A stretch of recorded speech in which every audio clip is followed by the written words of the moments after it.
এসে এই জায়গাটার মধ্যে তুমি এখন মনে করো না আমি এখানে রাউন্ড, এখান থেকে আমি এটাকে টুকার স্ট্রাকচার, এভাবে স্ট্রাকচার যাবে। এই স্পেস যদি আমি টাইম পাই, আমার যদি মনে হয় যে না এই স্পেস আছে, আমি এখানে দিয়ে এখানে একটা গোল বলো দিয়ে, তো এই প্যাটার্ন এইটাই যখন এইদিকে এইদিকে এইদিকে চারদিকে এসে যাবে, তো এটাই একটা সার্কুলার ফর্ম হয়ে যাবে না। আমার এই জায়গাটার মধ্যে মনে করো এই জায়গাটা একটা সার্কেল আছে, তারপরে মোটা লাইনে আবার দিয়ে দিলাম, দিয়ে এটার মধ্যে ছোটো ছোটো ছোটো কাজ করে করে নিয়ে চলে গেলাম। এই জায়গাটার মধ্যে আমি এটা বর্ডার রাখতে পারি, যেগুলোর মধ্যে আমি সিম্পলিফাইড ফর্ম, এরকম বড় বড় সিম্পলিফাইড ফর্ম করতে পারি। এইটাতে কালার, আবার এইটা আবার এদিক থেকে এদিকে চলে গেল, মানে এইভাবে সিম্পলিফাইড ফর্মও আমি করতে পারি।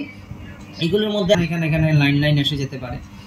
তারপরে আমি এই জায়গাটার মধ্যে হয়তো এরকম করে এদিকে নিয়ে গেলাম, এদিক থেকে নিয়ে গেলাম, এদিক থেকে নিয়ে গেলাম, এদিক থেকে নিয়ে গেলাম। এর মধ্যে যে কোনো সময় আমি মনে করো আমি এরকম এরকম করলাম, এরকম এরকম স্ট্রাকচার দিলাম, দিয়ে এটা ফেলে দিলাম।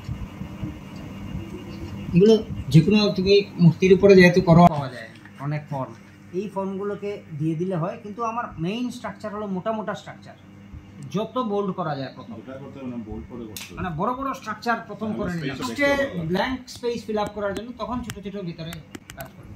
এই জন্য হিউজ যত বড় করা যায় তত বড়।